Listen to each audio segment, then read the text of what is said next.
Hi there, welcome to the Self-Worth Renaissance podcast.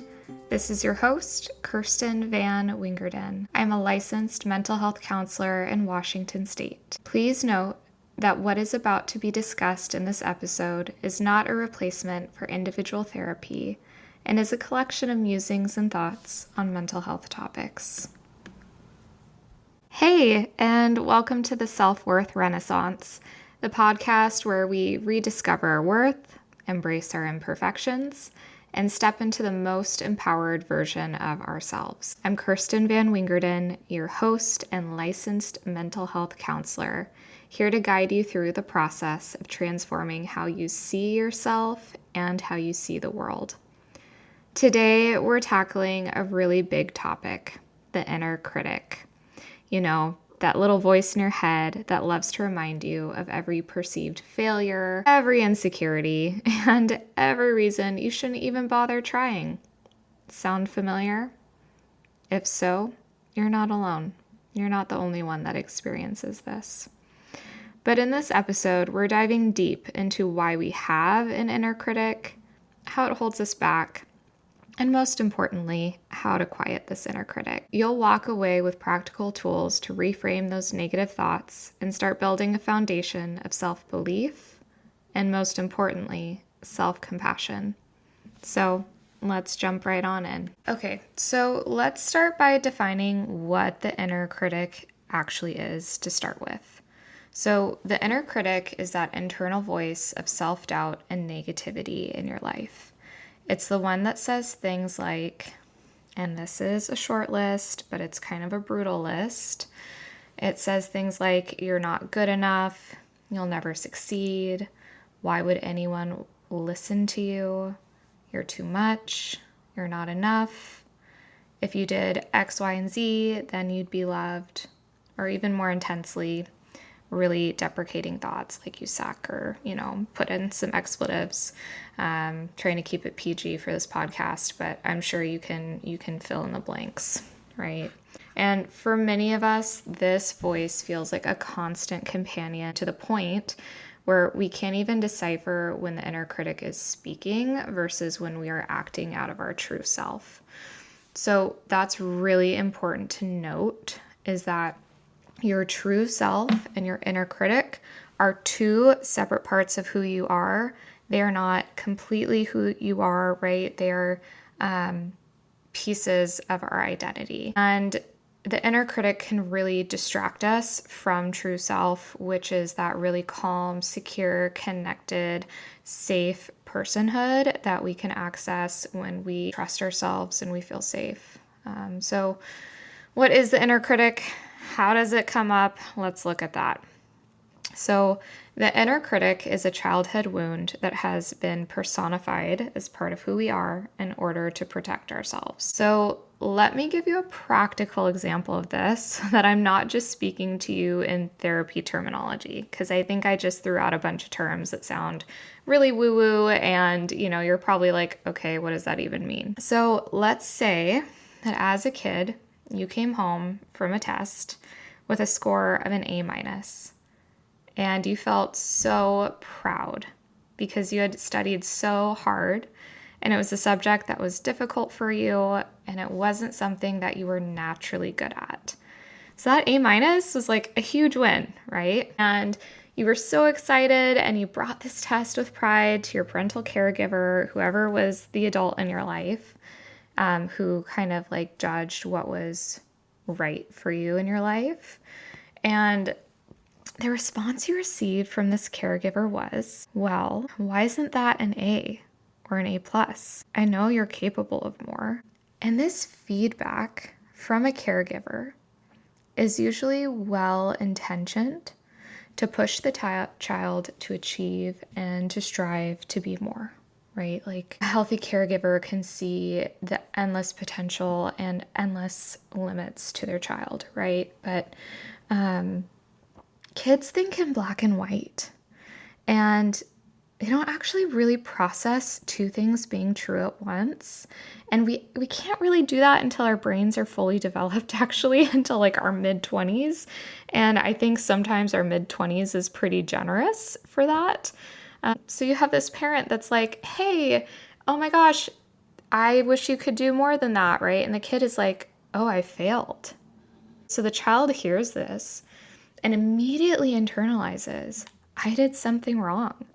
My best wasn't good enough. And over time, the child starts to anticipate this response from a caregiver and immediately start thinking that ahead of time. So now the A- on a test is just not good enough. And in turn, the child is not good enough. So that inner critic is kind of developed in those places where there should have been attunement to, I saw that you tried so hard. I'm so proud of you. Man, you really turned up. I know you put in a lot of hours studying for that, right? Like, great work. That would be a healthy response, right? And so that would have been what the child needed in attunement from a caregiver. But instead, when they receive, why is it not more? There's this sense of, oh, I'm not enough in the child's part. And, another example might be like if your caregiver growing up was not a safe person, whether it was, emotional or physical, children will always assume that they are the ones at fault. They won't think, oh, mom and dad are just being unreasonable right now, right? I mean, a teenager will. I mean, it changes later on, right? Once they start to gain some independence and start to, differentiate from their family. But a child will think instead, like, oh, I must have done something wrong to make my parents reject me. Or I must be doing something for them to treat me this way. And so the inner critic is born in order to keep relationship with the caregivers. The caregivers are the source of survival for children, right? Kids can't raise themselves, and children will do whatever is necessary to keep relationship with their caregivers. So, okay, I need to get an A+ now so that my parents are proud of me. And then I feel like I have a healthy relationship with my parents, right? So it's kind of like this protective survival mechanism that's created over time to keep right relationship, actually. And that is the thing that, that inner critic actually wants, is healthy relationship with other people. But here's the thing, that inner critic is just, it isn't you. The inner critic is a learned voice. Often it's shaped by external influences like childhood experiences and also societal expectations or critical feedback that we've internalized over time. Our true self has this sense of clarity, compassion, and understanding regarding who we are. And it's in there. That true self is in there in you, waiting to be seen and heard. That inner critic thinks it's helping you and keeping you safe from failure or rejection, but in reality, it's holding you back. The inner critic is often the thing we think of with harshness, but it could also be received with kindness. And we're going to go into more depth regarding that as the episode goes on. So now let's look at how the inner critic can impact self-worth. I think more than we realize, our inner critic is running the show of our lives. It's making decisions for us, holding us back, and keeping us stuck in patterns that are unhelpful and unhealthy. When we let the inner critic take the wheel, it directly impacts our self-worth. The inner critic is not interested in thriving. It's interested in survival. And the inner critic comes online when we feel like we need to survive. So think about it. If you're constantly telling yourself that you're not smart enough, you're not attractive enough, or you're not worthy enough, how are you supposed to feel confident and empowered? How are you supposed to make decisions that feel really grounded and true to yourself and feel like they align with your values and your integrity and who you are? And over time, this negative self-talk can create low self-esteem, fear of failure, and perfectionism. So let's look at low self-esteem first, which is when you start believing the lies your inner critic is telling you. You start to believe that you're not worthy of a love that feels safe. You believe that you're not worth that job promotion. You believe that bad things should happen to you. You believe that you're not going to amount to what you think you should be. And it keeps you out of the present and what you can be grateful for presently in your body and in your life. So you're just kind of like constantly like just comparing yourself to everyone else, right? Or comparing like, oh, I wish I had that, I wish I was that, instead of being present-minded and grateful for what is. And then the second point is the fear of failure. And for me, this one resonates really personally. With a fear of failure, you avoid taking risks because the inner critic has convinced you it's going to go wrong. And so you don't put yourself out there. You don't do the hard and scary thing. You don't go to the social event that scares you or apply for the job that you could be rejected for. You just don't even try, right? It's kind of like that learned helplessness. Like, well, I'm just going to screw it up anyways, so why would I try that? And your fear of failure it's not that it can, it will keep you stuck in your life. And it will keep you from moving forward and progressing with your life in ways that feel honoring and true to the version of yourself that you were meant to be. And I know that is really harsh to say, and I say that with as much compassion and care. And I also think too that we need loving truths in our life, right? So that's a loving truth. The fear of failure will keep you back and stuck. And number 3, perfectionism. You set impossible standards for yourself to silence the voice, only to feel worse that you can't meet them. So perfectionism is incredibly hard on the psyche because we are human and we are infallible and we make mistakes constantly, small and big. We're messy. We are going to hurt others and ourselves in our actions sometimes. And perfectionism is ironic in that perfectionism in itself is a mistake. It keeps our world small, and when we beat ourselves up over small errors, we get stuck in loops. We don't actually learn from our mistakes with perfectionism.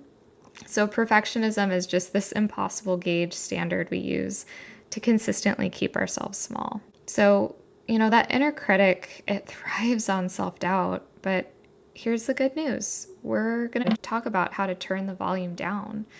We're going to talk about low self-esteem, fear of failure, and perfectionism, and how to start to quiet that inner critic. So how do we quiet this voice and start caring for the inner critic? And the first step is to recognize and name the inner critic. And that requires a bit of self-awareness. So start noticing when the inner critic shows up. What activates it? What does it say? So I'm going to share a personal example from my life to kind of explain how the inner critic shows up for me, because I think sometimes stories from other people can help us identify places in our lives that we're feeling. So for me, the inner critic shows up pretty dang loud if I make a mistake in my work. So for example, I recently scheduled a session with a client and it didn't make it from my email into my work calendar. And I'm going to even tell you, sharing the story right now, I'm noticing shame pop up in the story, but just bear with me. And so it didn't make it into my email, from my email to my work calendar, and I stood up my client and I felt awful. And naturally, I should feel sad about that. And naturally, I think it would be normal to feel embarrassment too. But I immediately went into self-deprecation. I thought, I'm such an F up. I'm so unprofessional. They're going to share with all of their friends how bad of a therapist I am. This is so awful. How could I ever do this? And the reality is that within the 2 years that I've been in private practice, that's the first time that I've ever done something like that. And my schedule with the holidays is very chaotic at this time. And I'm a human being that made a mistake with limited capacity. And I'm putting myself on a pedestal if I think like, oh, I can't make a mistake like that. Like that's actually the ego being present. And so, I had to stop that like self-deprecating speech and ground into the facts and instead say, what am I going to do moving forward? What systems do I need to change in my practice so that I don't make this mistake again? Because the foundation of my work is being consistent and available and a safe space for clients to land. And if I am inconsistent in any way in that capacity, then I'm not doing out what I set out to do. And so that's important to notice. I can hold that tension of both those things being true, that I made a mistake and I'm human, and also that's something I can grow and learn from. And so one thing to notice about the inner critic is that it doesn't allow you to grow and it keeps you stuck. If I just kept thinking in that loop, I'm so unprofessional, I'm such an F up, X, Y, and Z, like I'm not going to get anywhere with that kind of thought process. But as soon as I allowed facts and self-compassion to come into the picture, I was able to say like, okay, like I made a mistake. And what am I going to learn from it? And how am I going to move forward? And yeah, I think it's important to notice if I stayed in that self-deprecating speech, then I would never change. It would just feel like paralysis by analysis. But grounding into facts and truth, even when we make mistakes, allows for long-term change and growth that is really healthy and necessary. So ask yourself this the next time you make a mistake, which will probably be in the next hour or two because you're human. Does this voice propel me to take actionable steps forward in growth, or does it keep me stagnant? You might even notice that this voice is ruminating and loud and doesn't allow you to feel calm. So if the thoughts are loud and taking up all of your attention or leading to a shame spiral, it probably isn't your true self that is talking at that time. It is likely that inner critic that is just really loud. And so we really need to replace criticism with self-compassion. And that is where the magic happens. Instead of tearing yourself down, practice building yourself up and start small. Use affirmations that feel authentic to you, like I'm doing my best, or I'm worthy of love. And try to use affirmations that are the opposite of what you typically tell yourself. If you say, quote unquote, I'm not enough, maybe you say instead, I am okay as I am. If you say, I should have known better, maybe you say, I did the best I could with what I had. Celebrate small wins, even if they feel insignificant. Maybe you feel proud that you finally put your clothes away right after folding them instead of letting them sit in a pile. Just go ahead and celebrate that win. Like, own it, right? Celebrate the small things. Celebrate that you didn't get angry at that driver who cut you off. Or if you did, you've managed your anger well, right? Celebrate that you got out of bed today, right? Just celebrate the small things. And go ahead and practice some self-care too. If your thoughts get too loud and you're judging yourself, get movement in. Go on a walk. Stand on your porch and breathe the fresh air. Practice yoga. Make yourself go to the store and buy a little treat. Do something that grounds you into compassion and care. Reparent that inner critic to remind it that it no longer has to keep surviving and that it can begin to thrive again. And the more you practice self-compassion, the quieter your inner critic becomes. And a practical exercise that you can try to really create more self-compassion and really quiet that inner critic once you've identified it is to begin to write down the negative thought that you had. So, for example, maybe your negative thought is, I don't know, I'm terrible at public speaking. Okay, that's the negative thought. I want you to write down a negative thought you have today about yourself. And then I want you to ask yourself, is that thought true? Is there any evidence to support this thought? Or is this just my fear talking? For me, it might be, I'm not intelligent enough. And I have to ask myself, okay, is that true? Where did that come from? There were external sources in my life that pointed me in that direction, right? So I need to reframe that thought. So for public speaking, reframe that into a more kind, balanced statement. I'm still learning public speaking and I've already improved a lot. Reframing the thought of I'm not intelligent enough could be I am very capable and I have intelligence in ways that are good for me. And there have been sources in my life that have discouraged my belief in myself.